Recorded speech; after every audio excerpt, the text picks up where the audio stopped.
nuevo episodio de nuestro podcast. Espero y esperamos que lo disfrutes allí donde nos veas o nos escuches. Recuerda, como decimos todos aquí en YouTube, nos ayuda mucho si haces acciones como seguirnos, darnos un like o sobre todo dejar comentarios. Obviamente puedes no estar de acuerdo con lo que vamos a decir y desde luego si es así vamos a procurar contestar cualquier comentario que nos podáis hacer.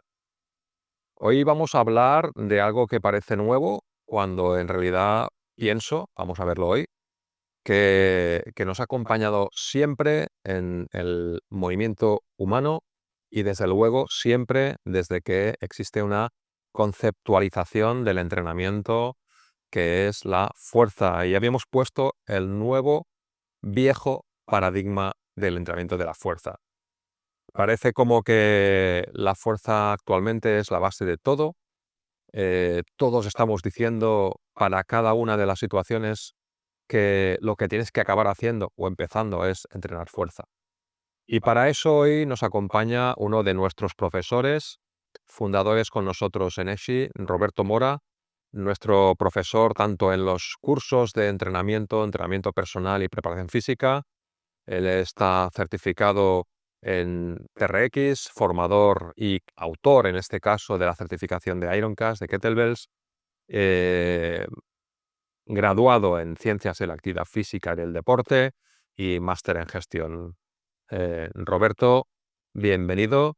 Gracias por estar aquí. Gracias a vosotros. No sé si al presentarte me he dejado algo que quieras que diga o Bueno, diga de ti. Llevo toda mi vida dedicado al entrenamiento de fuerza. Empecé por las artes marciales, con el entrenamiento, y a partir de la competición de las artes marciales empezamos a practicar entrenamiento de fuerza, y esto fue con una edad muy temprana, 13 o 14 años, y descubrí lo que me gustaba entrenar la fuerza más allá del entrenamiento específico de artes marciales, como un entrenamiento de preparación física general y la preparación específica para los deportes de combate. Y a raíz de eso, después me dediqué con un poquito más de profundidad al entrenamiento de la hipertrofia, Sí, campeón de España de culturismo en el año 2001, culturismo natural. Así que he estado toda mi vida adulta, y tengo 49 años, y parte de mi pubertad entrenando desde la perspectiva de la hipertrofia y a posteriori con la perspectiva del entrenamiento de la fuerza funcional y distintas metodologías, distintas aproximaciones a este entrenamiento de la fuerza. empezaste a entrenar antes de empezar tu grado, entiendo, con lo que has dicho. Claro, sí, sí. Empezaste a competir en culturismo antes de estudiar la carrera. No, estaba estudiando en la universidad. Estabas estudiando. Cuando competí y quedé campeón de España, estaba en la universidad. Oye, y cuando competías ahí en culturismo y estabas así grande, la gente en el grado, Estoy más grande ahora, lo que pasa es que estoy más grande por el centro. la gente en la facultad que te decía, ¿no te miraba con mucho raro o era bienvenido? Estaba normalizado. Casualmente en mi facultad había gente bastante fuerte y había incluso 2 o 3 culturistas que incluso uno de los asistentes de los profesores que estaba postulando a doctorado era culturista y, bueno, se veía como más o menos normal. Bueno, luego no viene al caso, pero te hago una pregunta relacionada con lo que acabas de decir en cuanto a eso que se dice que muchos profesores universitarios nadie entrena, que no saben lo que es el entrenamiento o que no han pisado un gimnasio nunca, ¿no? Me hace gracia que digas esto, que tanto compañeros tuyos entrenaban y estaban fuertes como profesores tuyos sabían muy bien de lo que hablaban. Mira, voy a intentar que esto no sea preguntas y respuestas, nos conocemos muchísimo y ojalá salga como algo muy fluido y una conversación, ¿no? Voy a intentar dividir un poco las preguntas para no perder el norte. Sí, y lo primero sería hablarte acerca de la fuerza como base, ayer, hoy y quizá siempre. Con lo cual, lo primero que te preguntaría, quizás una manera fuerte de empezar, pero ¿qué opinas de esta frase que se repite últimamente tanto, de que todo se soluciona con la fuerza, con el entrenamiento de la fuerza? ¿Cómo ves tú eso?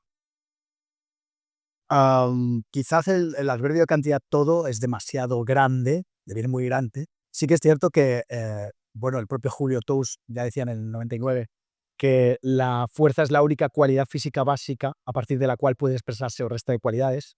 Así que en cierta medida sí que es cierto que, dado que nosotros estamos constantemente expuestos a cargas de fuerza, a resistencias que nos exigen la propia gravedad del planeta Tierra.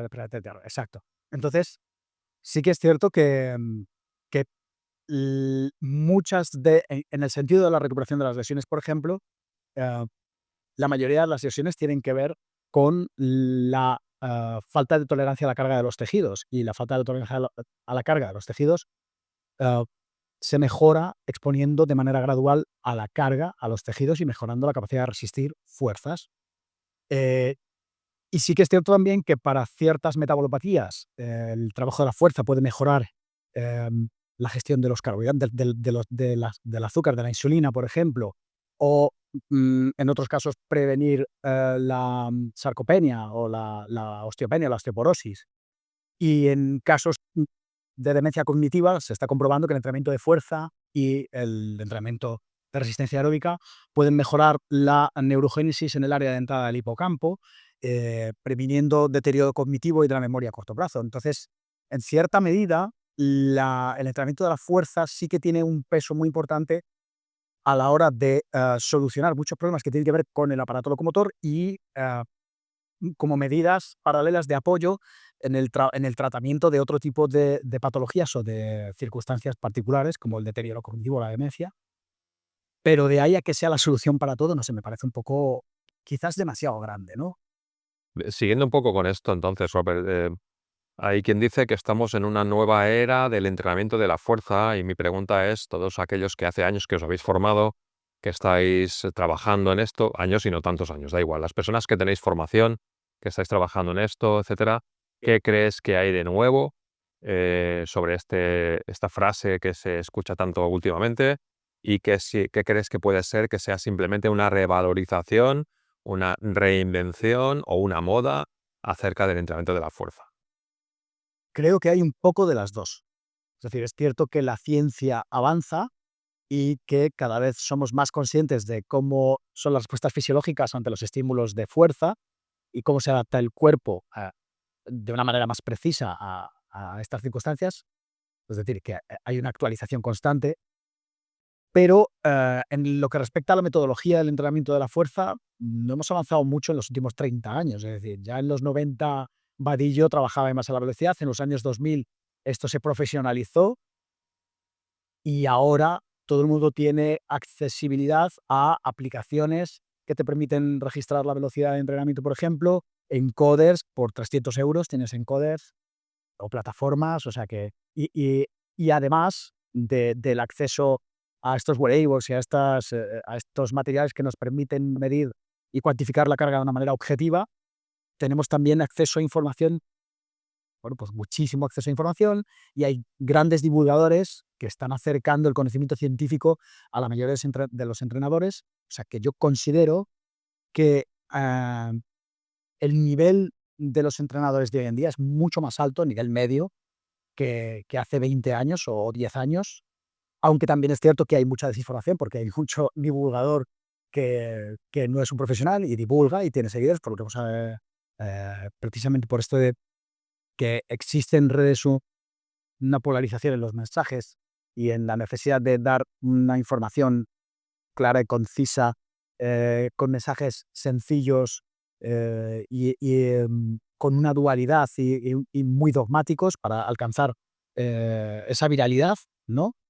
Y esto está haciendo que haya divulgadores que están expandiendo un tipo bueno, más confusión que otra cosa, pero sí que es cierto que hoy en día hay un nivel mayor accesibilidad a información, mayor accesibilidad a medios, como te hemos comentado, pero la metodología realmente no ha avanzado mucho, no solo en estos últimos 30, ni siquiera casi yo diría en estos últimos 40 o 50 años, ¿sabes? Entonces yo te diría que, si lo entiendo bien, las personas que realmente tienen una base sólida de formación y que saben de qué hablan, que tienen los conceptos de base muy claros, esta parte metodológica y de conocimiento en las últimas décadas no ha evolucionado tanto y ha venido acompañada de más tecnología y más medios para apoyar este conocimiento, ¿no? Sería un poco así, si Sí, he venido bien. sí que siempre hay evolución, Sí. y siempre hay nuevos descubrimientos que nos hacen afinar más, pero no ha avanzado tanto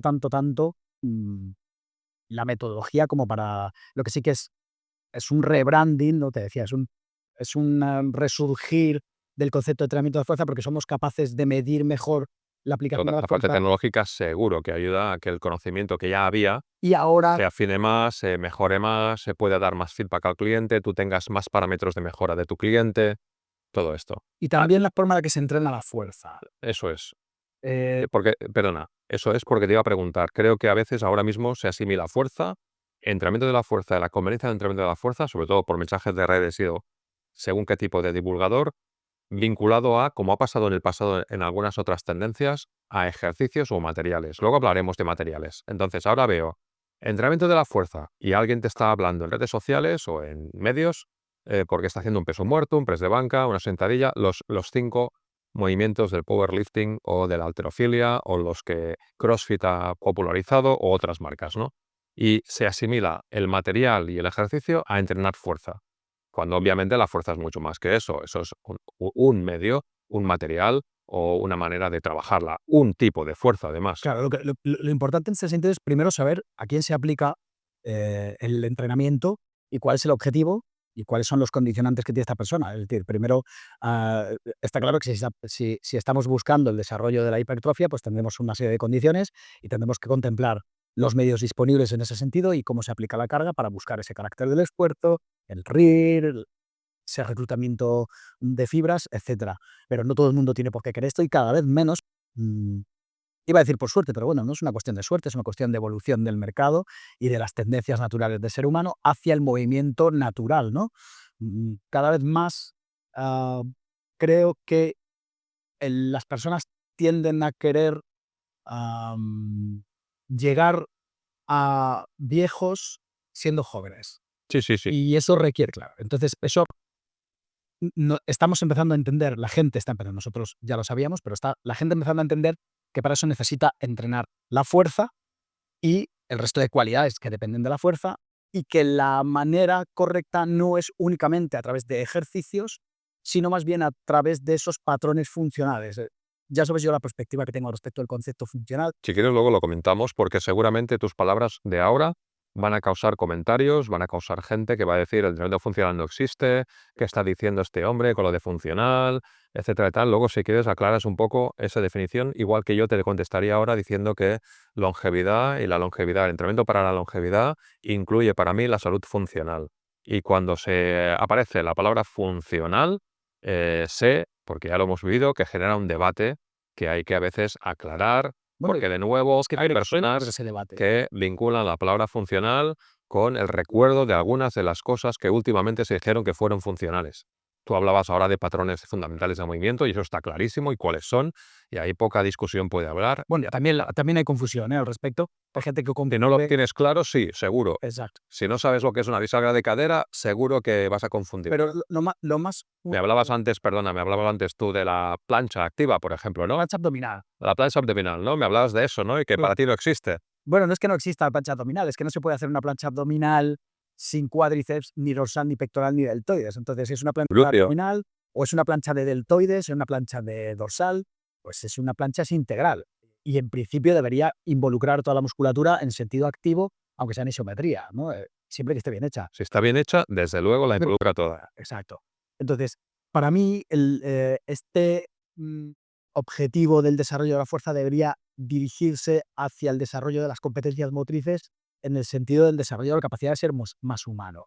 Y un humano es más humano en el sentido que desarrolla sus habilidades y destrezas humanas, que son esos patrones básicos del movimiento, locomotrices y no locomotrices. En el sentido que yo desarrollo la capacidad de aplicar fuerza en ese orden, independientemente del hecho de que a mí me pueda gustar añadir un poco más de carácter de esfuerzo en el sentido de la fuerza máxima, la hipertrofia, pero yo creo que todos los entrenamientos deberían contemplar la perspectiva final del desarrollo hacia el patrón básico del movimiento humano. Y no solo en el desarrollo de las fuerzas en el vector, ¿vale? Como se puede trabajar con una barra, el peso muerto para desarrollar la fuerza de la bisagra de cadera y la cadena posterior. Muy bien, pero son movimientos bilaterales, son siempre movimientos en el plano sagital, el movimiento humano de manera natural involucra cadenas cruzadas y varios planos a la vez.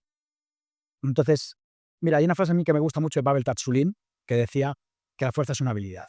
Entonces, si las habilidades y las destrezas motrices básicas del ser humano, estos patrones básicos del ser humano, son destrezas que demandan la coordinación motora, la capacidad de aplicar fuerza va a depender también de la coordinación y de los diferentes grupos que participan y también del trabajo en el desarrollo de las diferentes manifestaciones de la fuerza en la aplicación a esos patrones de movimiento. Entonces, sí que hay un patrón de transferencia positiva en el desarrollo de la fuerza en un vector y en un plano determinado, como un ejercicio, como una herramienta, como una barra, en un peso muerto o una sentadilla, pero es un patrón de transferencia positiva, no es un patrón que desarrolle necesariamente la coordinación en el patrón. Y para yo volverme eficiente en el movimiento en un patrón y que mis músculos tengan capacidad para reaccionar eh, con elasticidad, velocidad, rango y control, necesito también llegar al punto de, al final, trabajar sobre la aplicación de la fuerza en el patrón de movimiento y no quedarme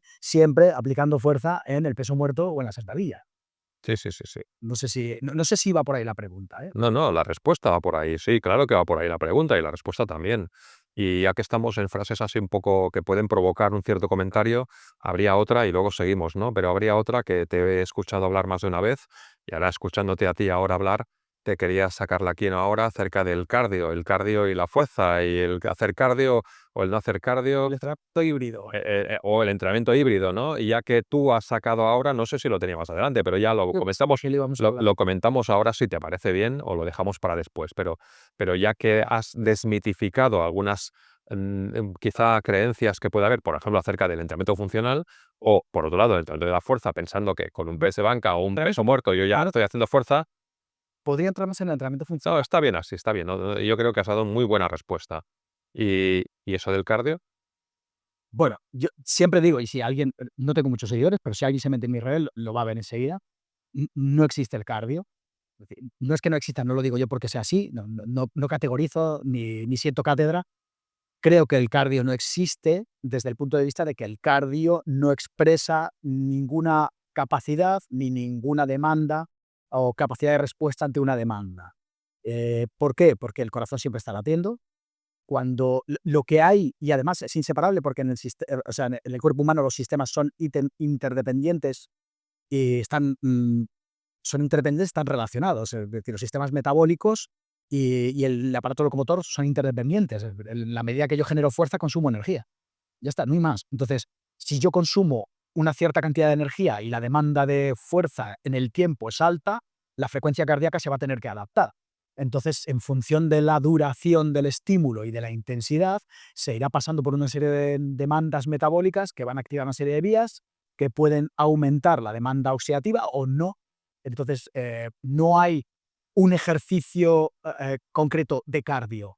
Hay la expresión de diferentes respuestas metabólicas en función de la demanda de intensidad y duración. Una sentadilla mm, con una carga submáxima te puede disparar frecuencia cardíaca. Seguro. Entonces, vamos, seguro, segurísimo. El entrenamiento interválico de alta intensidad está demostrado que mejora el consumo de oxígeno incluso mejor que el entrenamiento de eficiencia o capacidad aeróbica, de duración media larga, intensidad moderada.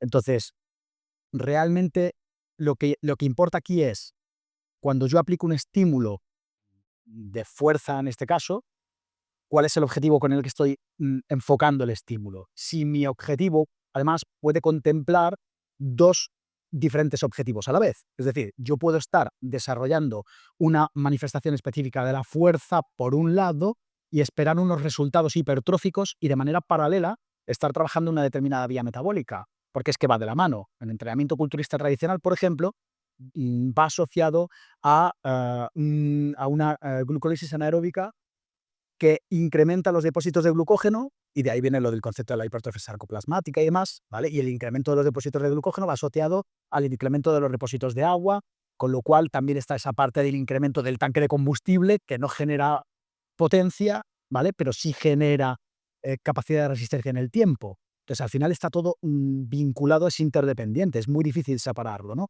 Y la ventaja principal es que una vez que se tiene el conocimiento, y esto es lo difícil, claro, se pueden manipular las diferentes variables para, en la misma sesión, de manera más o menos concurrente, conseguir diferentes resultados independientemente del tipo de metodología que estés utilizando.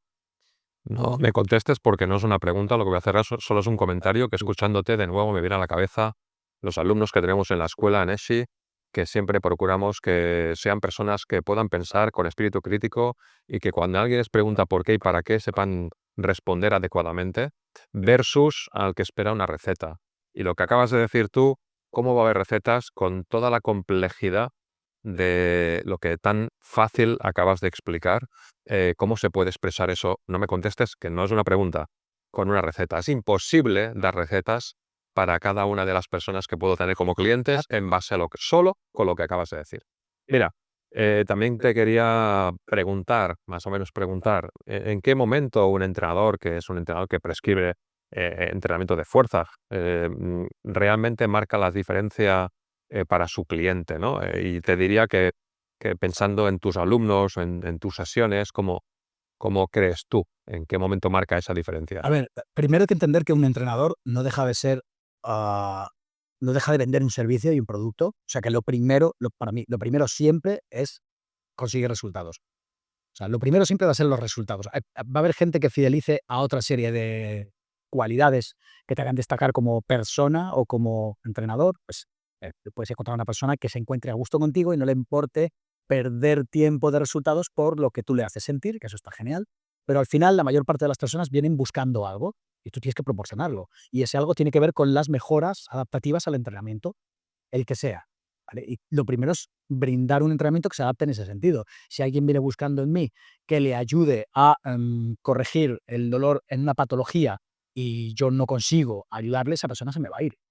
Si una persona viene a mí para mejorar la capacidad de aplicar fuerza em, y subir escaleras con facilidad y no lo consigue, esa persona se me va a ir. Así que al final lo primero son los resultados. Luego, la capacidad para gestionar estas variables y el conocimiento de los principios del entrenamiento para ser capaz de adaptar todas estas demandas, los medios de los que dispongo, las circunstancias particulares del cliente y las mías personales también como entrenador, para conseguir generar una programación que se adecue a sus necesidades y que encima pues, pueda desarrollarla y conseguir resultados, ¿no? Genial. No lo hemos dicho, hemos hablado de tu experiencia deportiva, de tu formación, hemos dicho que eres profesor de ESHI, fundador de la escuela junto conmigo y con Noemí y otras personas que estuvieron ahí en ese momento, pero hay que decir que tú eres entrenador personal, básicamente. ¿Desde cuánto hace, Roberto? Para el que nos ve y no te conoce. De manera específica desde 2004. O sea, de manera de decir, soy emprendedor personal 2004. 2004. Y luego hay otra cosa, ¿no? La Ajá. gente que te ve y te ve fuerte, como siempre estás pues en un punto súper bien y te ve muy vinculado a herramientas, etcétera, etcétera, quizá piensa en ti más bien, yo lo hago, y te conozco muy bien, en entrenamiento de hipertrofia, etcétera y tal, y yo ahora sé que prácticamente la mayoría de tus clientes, también para quien nos está viendo, escuchando, que lo sepa, quiero que lo sepa, son personas que tienen problemas de salud, que tienen lesiones, que estás súper ubicado en otra faceta, ¿no? Y usas, ahora hablaremos de materiales, usas materiales que están relacionados a veces con competición o con temas alternativos y tal, para ayudar a las personas en problemas de salud o en problemas de movilidad o en problemas de este tipo, ¿no? Y solo lo digo porque quería que esto quedase grabado y que la gente que te pueda conocer a partir de este episodio, pues que lo sepa, que estás trabajando desde hace, pues eso, más de 20 años como entrenador personal, que a veces hemos hablado tú y yo de la moda del entrenamiento personal online. Muchos de tus clientes son online, de todo el mundo, de habla hispana. También tienes, obviamente, tus clientes presenciales y muchas de las personas que vienen a buscar tus servicios son personas con esos problemas. Em, ya que hablábamos de materiales, ¿sabes? Y tú y yo hemos hablado muchas veces de materiales y yo de hecho te conocí en una certificación a la que yo ilusamente fui también Bach, Yugo. a hacerla, fui a hacerla solo el primer día porque a partir de ese día no pude andar más durante una semana. Era una certificación de TACFIT, ahí nos conocimos usando las club bells, ¿no? Que ahora parece que estén de moda las club bells y de esto hace ya, fue en el 2012. Exacto. O sea que imagínate si hace años ya de eso. estamos ahora mismo en el 2025. Bueno, teóricamente era tu compañero de entrenamiento. Teóricamente. Por eso digo que el uso de mí. Así fue como te conocí. Sí, Vamos a hablar de materiales, Robert. A veces la gente asociamos, y de nuevo, no puedo remitirme más que a lo que muchos usuarios, quizá incluso avanzados, las redes sociales, lo que ves en los diseños de los gimnasios, es decir, gestores que están diseñando espacios de entrenamiento, pues todos al hablar de fuerza ahora pensamos en barras, en bumpers, en discos, en dumbbells, en mancuernas, en los racks, todo esto y tal, ¿no? Pero tú me has hecho ver que se puede entrenar fuerza, ya lo sabía, pero hipertrofia incluso, por ejemplo, con las clubbells, con las kettlebells, con TRX, etcétera, ¿no? Eh, ¿Puedes explicar un poco cómo entrenas tú para estar fuerte, para estar como estás? Y hace tiempo ya me dices, yo solo entreno prácticamente con TRX, con kettlebells, con... Entonces, para alguien que nos esté escuchando y que vincule el entrenamiento de la fuerza a la barra y a los discos, ¿cómo le podrías hacer descubrir que puede entrenar con kettlebells, puede entrenar con dumbbells, puede entrenar con TRX, desde luego con el peso del cuerpo? ¿Cómo es eso? esto da para casi para una La, carrera. la versión corta. Sin voy a tratar de resumirlo de una forma bastante sintética y que se pueda entender sin complicarlo demasiado. Primero, la fuerza es fuerza. Segundo, la hipertrofia es una respuesta adaptativa al entrenamiento de la fuerza. Estas herramientas dependen de la gravedad, unas y otras de la tensión. Ah, Vadillo, por ejemplo, define la fuerza como la capacidad que tiene el músculo de generar tensión al activarse o, como se conoce vulgarmente, contraerse. Entonces, la hipertrofia depende de la tensión mecánica, ¿vale? De la cantidad de tensión mecánica y el tiempo bajo tensión mecánica, y del carácter del esfuerzo. Entonces, yo con una herramienta como un TRX puedo generar tensión. Lo que pasa es que cuantificar el carácter del esfuerzo para un volumen determinado y una intensidad determinada con el TRX, pues requerirá quizás un poquito más de control, ¿vale? Al respecto de las diferentes variables, pero no deja de ser lo mismo que cuando yo genero tensión contra una polea o contra la gravedad. Lo que tengo que tener en cuenta serán las diferentes demandas mecánicas a las que yo quiero exponer, los brazos de momento, si quieres tenerlos en cuenta, ¿vale? Pero al final es tensión. Y en la medida que yo soy capaz de generar tensión durante un tiempo determinado y con un carácter de esfuerzo determinado, produciré un determinado reclutamiento motor, me acercaré a ese reclutamiento motor máximo y generaré hipertrofia. Ya está. Volumen, en el tiempo, frecuencia y a repetir. Con las kettlebell ocurre lo mismo. Una kettlebell es una bola de hierro con un asa. ¿Qué diferencia tiene con una mancuerna o con una barra? Pues el centro de masas, pero sigue siendo un peso. Si yo muevo una mancuerna para ponerme fuerte o una barra para ponerme fuerte, cuando digo ponerme fuerte no me refiero solo a la mejora de la hipertrofia, también a la capacidad de manifestar fuerza. Con una kettlebell igual. Es más, con una kettlebell tendré una serie de ventajas que con una barra a lo mejor no tengo, por ejemplo. Lo mismo con un TRX, porque el problema del TRX, por ejemplo, es que la gente suele asociar esa herramienta como una herramienta de asistencia para personas que no tienen capacidad. Yo, por ejemplo, salvando ocasiones excepcionales, mi brazo lo entreno con el TRX, por ejemplo. Para la pierna, por ejemplo, no utilizo el TRX demasiado en el sentido de la hipertrofia, pero sí para la potencia, para el trabajo de la RCD o el trabajo de la estabilidad. Trabajo muchísimo el TRX para el trabajo de las cadenas en rotación. O sea que combino y saco partido a las diferentes herramientas en función de las necesidades que tiene ese entrenamiento. También es cierto que la forma en la que yo programo no es convencional, o sea que de por sí ni siquiera la forma en la que yo diseño los entrenamientos de hipertrofia son convencionales. Yo no hago entrenamientos puros y duros de hipertrofia. Y uno de los grandes problemas que tienen las redes hoy en día, si me permites, Tony, Claro que sí. es que en la necesidad de buscar la viralidad y llamar la atención, vamos al detalle, hilando tan fino que yo veo publicaciones que serían entornos de debate coherentes entre doctores o profesionales. Papers. Exacto. Que es y ya no solo los papers para justificar de lo que hablas, sino el detalle es decir, si tú quieres los mejores resultados de hipertrofia en el mejor entorno de hipertrofia, solo de hipertrofia, bueno, claro, es que a lo mejor podemos considerar que yo puedo conseguir hipertrofia haciendo algo sin necesidad de buscar la hipertrofia, por ejemplo. Es decir, que a medida que yo me expongo a una resistencia externa con un volumen determinado, voy a tener unas ganancias de hipertrofia que a lo mejor no son en la misma cuantía que un entrenamiento específico de hipertrofia, lo que no significa que todo lo que no sea de esa manera no consigue hipertrofia. Quizá no consigue tantos resultados de hipertrofia, pero sí consigue hipertrofia. Es decir, es como muchas veces cuando doy formaciones y explico a la gente que hay muchos profesionales que no tienen conocimiento de entrenamiento, les explico que una persona que se apunta a Zumba, al principio mejora su capacidad. ¿Por qué? Porque una persona que viene a estar sentada toda su vida y se pasa 12 horas sentado y empieza a bailar media hora hasta que su cuerpo es capaz de asimilar esas demandas energéticas y de fuerza, pues va a haber una serie de mejoras. Es cierto que como no hay una programación y no es un entrenamiento en sí, es actividad física, llegará un momento en que esa meseta se alcanzará muy pronto. Pero hasta que eso llega, las demandas externas, que son asequibles porque las hace de una manera que además le divierte, van a generar demandas que van a producir una adaptación. De hecho, no tiene que ver directamente con lo que estás diciendo, pero siempre he dicho que Zumba ha aportado a la industria el levantar del sofá a muchísimas, Y normalmente señoras, que de otra manera no lo habrían hecho y que tenemos que aprender mucho de lo que Zumba y otras marcas han conseguido que muchos entrenadores muy top no habían podido conseguir antes, ¿no? Con lo cual, pues me alegro de que hayas sacado este tema. Em, ¿Qué hay? No estaba previsto, pero has hablado de TRX, has hablado de kettlebells y, oye, ¿qué hay de las?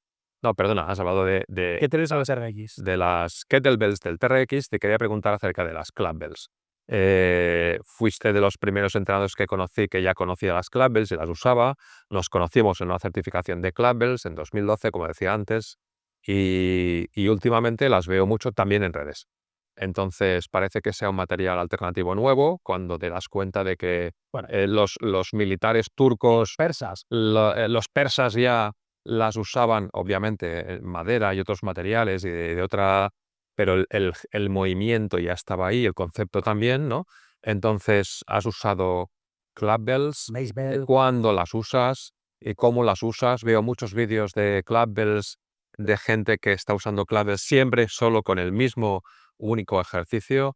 Eh, ¿Qué hay de esto, Roberto? La, la intención con la que se implementa una herramienta en el entrenamiento nunca es cuestionable porque no se conocen cuáles son las necesidades, ni el porqué, ni las razones que llevan a un entrenador, a una persona a elegir un solo movimiento. Puede ser que esa persona considere que necesita esas demandas en la combinación de los planos frontal y transversal, porque en el sagital y transversal ya utiliza la kettlebell, lo cual es perfectamente respetable, ¿no? O porque le guste el ejercicio y considere que mejora la movilidad de su hombro, por ejemplo, hablando del mil, ¿no? Que es el ejercicio típico que realiza la gente con la clubbell, ¿vale? Porque es el más bonito, el más estético, el más, pues el que más, Yo creo que es porque es el más conocido. sí, es el más estético para mí también y sí, quizás es uno de los más conocidos. Pero lo que hay que considerar es por qué se utiliza cada una de las herramientas y es por las demandas que produce. Ya está, es decir, el TRX tiene demandas de estabilidad a nivel de tensión, pero también de inestabilidad en base al bucle que tiene de bloqueo que permite esa inestabilidad y el hecho de que es un anclaje único, ¿vale? Que para mí hace que sea una de las herramientas más interesantes, aparte de las ventajas de que sea portable, de que da poco espacio, poco peso. Ayer estuve entrenando en el hotel, por la noche llegué, enganché mi TRX en la puerta y me puse a entrenar. La kettlebell tiene la ventaja de que el centro de masas es excéntrico al centro del agarre de la mano, con lo cual te permite generar una amplificación del input y del torque y del input motor, genera una serie de torques cuando está en posición de rack, que son distintos porque está por fuera del antebrazo, pero la club bell, así como ocurre con las mazas, por ejemplo, Mace Balls. tienen el centro de masa en línea con el agarre, entonces te permite gestionar el agarre de una manera distinta. Las demandas en los torques son diferentes, son mucho mayores, eh, benefician mucho más los gestos de circunducción que involucran cadenas cruzadas. Entonces, cada una de las herramientas yo las implemento en función de esas, de esas ventajas que tienen para el desarrollo de unas necesidades para cada cliente o en mis programaciones. Em, Tampoco soy una persona que diga, no, yo solo voy a entrenar con esto porque me voy a volver un especialista. Soy especialista en ese orden, pero también uso máquinas cuando considero que Cuando toca. cuando toca, y también uso barras cuando considero que toca, y mancuernas, que me parecen unas herramientas maravillosas. O sea que no soy Sí. muy dogmático en ese sentido, aunque sí que tengo preferencia por lo que hemos hablado antes de ese desarrollo funcional en la aplicación de los patrones básicos del movimiento humano. Y estas herramientas están más cerca de los movimientos integrales, complejos y globales y de los patrones básicos del movimiento humano a la hora de aplicar la fuerza, ¿no? Entonces me permite ir desde lo bilateral hacia lo unilateral, de lo simple a lo complejo. Sí, de- sí, sí. ¿vale? Genial. Antes he sacado un poco la pregunta acerca de la fuerza y el cardio. Y como bien te he dicho y tú has recordado, luego había otra pregunta que era acerca del entrenamiento híbrido. Ahora veo incluso hasta formaciones específicas solo de entrenamiento híbrido y un poco para mí es lo mismo, ¿no? Preguntarte acerca de cómo se entrena fuerza y resistencia a la vez y si esto es nuevo o sencillamente de nuevo es una manera nueva de querer presentarnos algo porque toca que ya existía, ¿no? Antes no se Entonces, consideraba, ¿cómo ves tú y qué crees tú acerca del entrenamiento híbrido?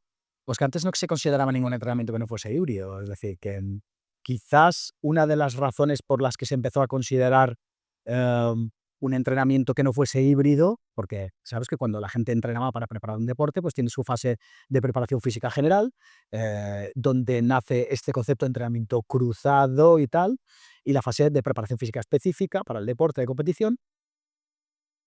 Pero cuando nace esta idea de entrenar para la hipertrofia, la gente empieza a entrenar con el objetivo único del desarrollo del volumen muscular. Lo que pasa es que la única forma de desarrollar la hipertrofia es a través del entrenamiento de la fuerza, de la aplicación de fuerzas. Entonces llega un momento en el que hay un entrenamiento específico solo de fuerza, ¿vale? Alejado del concepto del desarrollo de la fuerza a nivel deportivo. Pero antes todos los entrenamientos se consideraban como híbridos. Otra cosa que fuesen o no concurrentes, es decir, que concurriesen en la misma sesión el desarrollo de la fuerza y de otra serie de capacidades más del desarrollo de las vías metabólicas, ¿vale?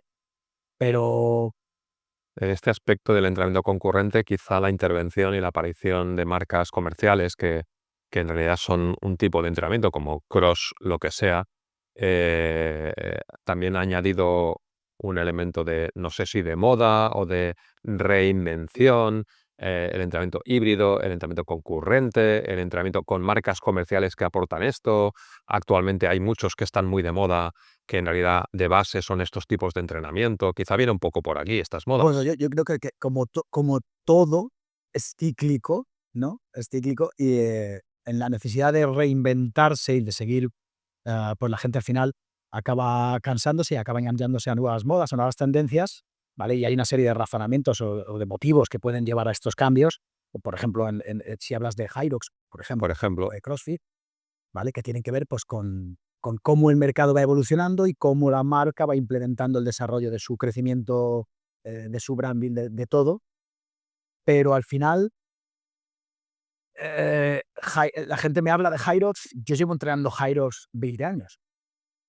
Eh, Hyrox, quiero decir, yo no, no, pero porque no es un no los ejercicios específicos concretos de una carrera Hyrox, sino tipo de el tipo de entrenamiento híbrido. entrenamiento híbrido en el que mis clientes, y de hecho mi metodología se ha caracterizado precisamente por desarrollar am, las capacidades de mi cliente con una gran perspectiva del desarrollo de la fuerza y la hipertrofia, pero consiguiendo a la par desarrollar, a la par de un desarrollo estético considerable, desarrollar la fuerza y la capacidad de la resistencia aeróbica, la potencia aeróbica, la potencia anaeróbica de una forma bastante reseñable y todo combinando en la misma programación. Entonces, por eso llevo haciéndolo 20 años. Entonces ahora la gente me empieza a hablar de entrenamiento híbrido, Pero mira, de alguna manera, porque ya, viviendo pero todavía. lo que estás diciendo es como cuando durante un tiempo, últimamente, los últimos años, la gente veía una arrancada y decía, esto es CrossFit, ¿no? Como si no hubiera existido nunca antes la halterofilia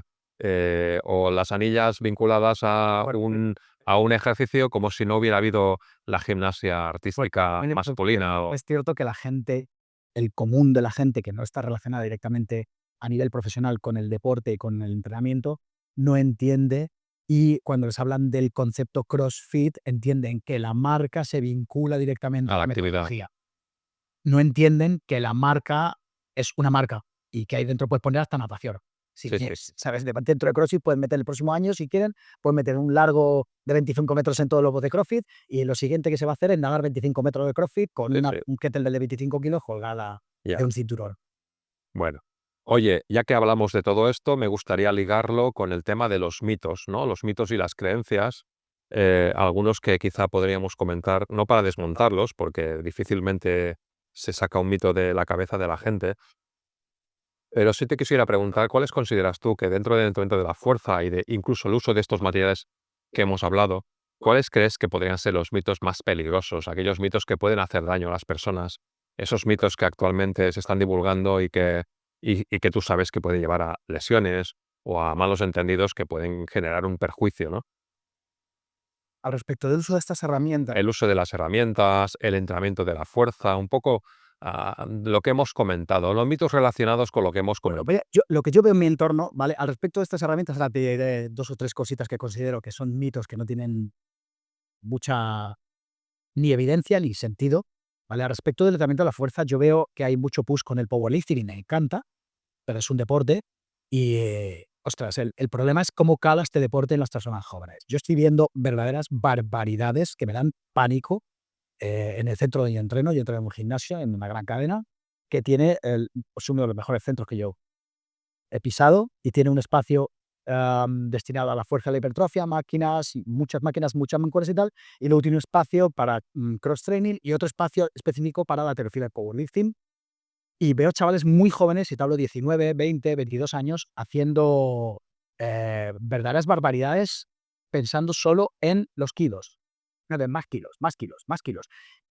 Ostras, no trabajan el desarrollo de, las capacidades de base, eh, de la estabilidad, de la movilidad, que les va a permitir mejorar el desarrollo de la aplicación de fuerza en el patrón de movimiento. No hay una progresión, eh, diseñada a la hora de mejorar la fuerza. No es necesario entrenar la fuerza siempre, la fuerza máxima siempre con cargas del 85 al 90%. No es necesario estar siempre trabajando al 90, 95, 80% de la fuerza máxima del RM. No es entonces veo que es muy peligroso este mensaje de ver a gente haciendo strongman, haciendo powerlifting y tirando muchos pesos, y que lo que se saca de conclusión de ahí sea que hay que trabajar siempre con pesos grandes, ¿no? Es decir, que una persona que trabaja, para competir a ese nivel, eh, tiene una serie de progresiones que no tienen que ver y están ligadas siempre con el trabajo de grandes porcentajes del RM, y que no siempre se trabaja en ese sentido, y que hay una programación y una progresión en ese orden. Ese para mí es una de las cosas más importantes a tener en cuenta, que sí que puede, ah, acabar causando problemas de aquí a no mucho tiempo, porque estos discos No, jóvenes, ya, ya. estos chavales tienen discos frescos, como conseguir que dice, dentro de un tiempo empezarán a aparecer muchas patologías asociadas Así es. a estas barbaridades. Ya que conocemos a nuestros alumnos, tú conoces personalmente a muchos de los alumnos de ESHI, ellos te conocen a ti, tenemos contacto estrecho, y a nuevos profesionales, ¿no? Que están saliendo de las escuelas y de las universidades que se van a enfrentar a este público y a estos espacios y a estas tendencias. ¿Qué recomendación les darías tú cuando, por ejemplo, ante este mito o este posible, no, esto del powerlifting quizá no es tanto un mito, sino un peligro? ¿Qué recomendación les darías a los entrenadores para que hagan un buen trabajo con el uso de los materiales que hemos comentado, con el uso de estos espacios que has explicado o con el entrenamiento de la fuerza? Lo primero, que el powerlifting no tiene responsabilidad ninguna. El powerlifting es un deporte maravilloso, tal como lo es el CrossFit, ¿vale?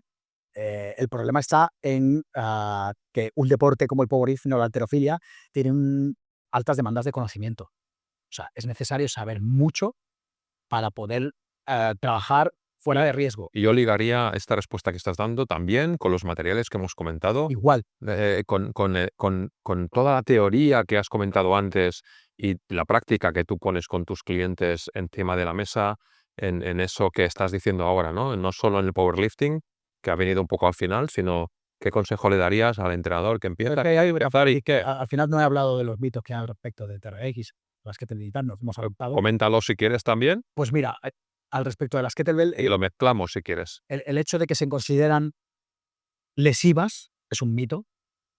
Todas las herramientas son lesivas y ninguna es lesiva, porque las herramientas no hacen nada. Las herramientas están ahí quietas. Es como una pistola. La pistola no mata, mata al que aprieta el gatillo. La bala, lo que mata es la velocidad, no la bala. Eso es. Entonces, lo que va a hacer que una herramienta sea lesiva es la manera en la que la uses.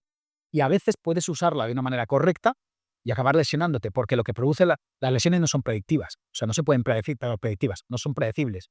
No se puede predecir una lesión, porque tú puedes tener muy buena técnica. Yo me he lesionado, no considero que tenga mala técnica, por estar mucho tiempo entrenando en la alta intensidad de fuerza y no querer bajarme. Una cuestión de ego. Encuentras un momento en el que te encuentras fuertísimo y sabes que tienes que parar, no notas y no quieres porque no quieres bajar. Y al final los tejidos tienen una tolerancia a la carga, se van dañando. Si no paras y no se regeneran, pues se rompen. Entonces te puedes tirar, como he tirado, 3 años con un hombro lesionado, subiendo y bajando con recidivas, pero no es por una técnica incorrecta, ni porque la herramienta sea lesiva, sino porque el uso de la herramienta en la dosificación de la carga no ha sido la correcta. Y ahí juegan muchas cosas. Por ejemplo, en mi caso ha sido el ego, ¿no? Mm. Otro de los mitos, bueno, y al respecto a las que termino, eh, no significa que sean lesivas. Como cualquier herramienta, lo que es lesivo es aplicar una dosis de carga errónea y con un movimiento incorrecto. Una técnica nula. También lo de la técnica daría para hablar, porque mi opinión a este respecto sí que es bastante controvertida. Pero ¿Cuál es? pues que la técnica son los padres. Lo resumo mucho sin entrar mucho en debate. La técnica es una secuenciación de movimiento que está diseñada para mejorar la eficiencia en el movimiento. Eso no significa que la técnica prevenga la lesión, porque el cuerpo humano puede hacer lo que puede hacer y lo que no puede hacer, no lo puede hacer. Es así de sencillo. Yo puedo doblar el codo hacia adelante en flexión, pero no puedo extender el codo más de aquí porque hay una estructura física que lo impide. ¿Vale? Podría doblarlo una vez, pero tendría que irme al hospital. ¿Vale? No es funcional, es disfuncional.